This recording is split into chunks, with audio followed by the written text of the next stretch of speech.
Welcome to the Ballroom Dance channel.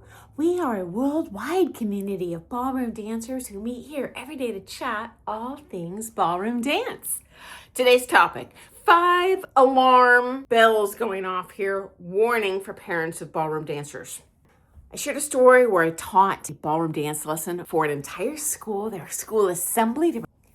After I walked out to my car, a handful of boys ran to the car, so excited, big smiles, asking where I teach, yada yada.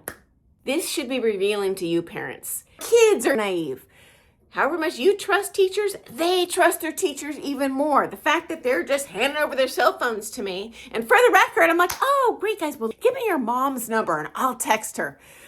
Under no circumstances ever should your teacher be communicating singularly to your kid through their phone, their social media. I don't care what it is. All communications go through you.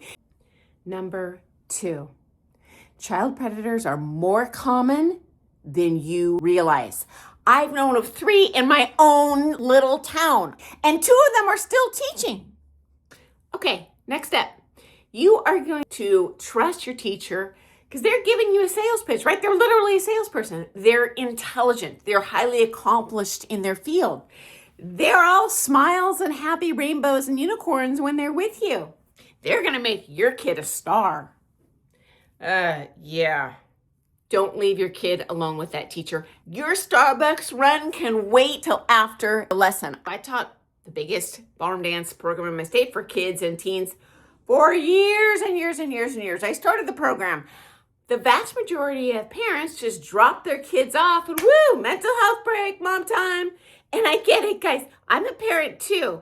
And you know what? They're fortunate I'm not a creeper. I've had friends, longtime competitors who confided in me later that this happened to them. And the way the law works here, you can't prosecute if the now adult victim isn't willing to testify. The kids were not willing to say a thing at the time. The kids, once they grew up, were not willing to say anything. And in one case, the mom knew and she chose not to call the police. I go into that in another video. Next up, the grooming starts with the family, not the child. I've even seen a mom do pro-am with the teacher, adore this teacher. And guess what happened? He played this family like a fine-tuned fiddle. Next up, in 2 of these cases, there wasn't an intimate relationship between the teacher and the student, but the teacher body shamed so hard and manipulated them to lose weight as a competitor. The kids developed eating disorders, which plague them to this day. One of them is a closet binge eater. The other is anorexic. Guys, they're going to have to deal with the consequences for this their entire lives of hating their body. Parents could have prevented that just by being in the room.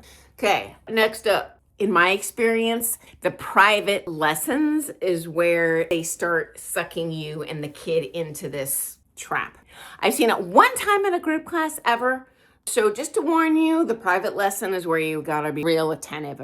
It gets worse if they're alone with the teacher anytime outside of the studio, because then there's absolutely no one that's gonna see what's going on. Maybe it's at the comp where they have any opportunity to be alone with your kid. You need to be there. And if you don't have time for it, don't put your kids in dance sport. Okay, next up, absolutely. Ballroom dance is wonderful for kids. 99.999% of the time. But you know what? If you're that 0.001%, you need to prevent it from happening. Okay, number 6, registered offender directory. Here's the problem. They need the criminal record. Not one of the teachers I know across the whole country or in my state have a record of what they did. So they're not going to be on there.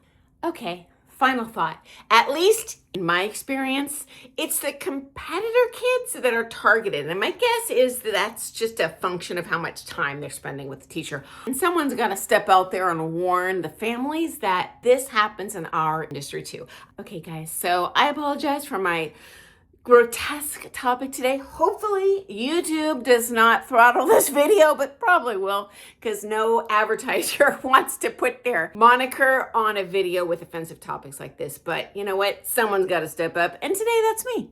Okay, guys, if you do have kids in this industry, odds are they're having a wonderful experience, but just keep your eyes peeled. Okay. I look forward to seeing you first thing tomorrow for some more things ballroom dance. Thanks so much for joining me. Happy dancing. Doodles.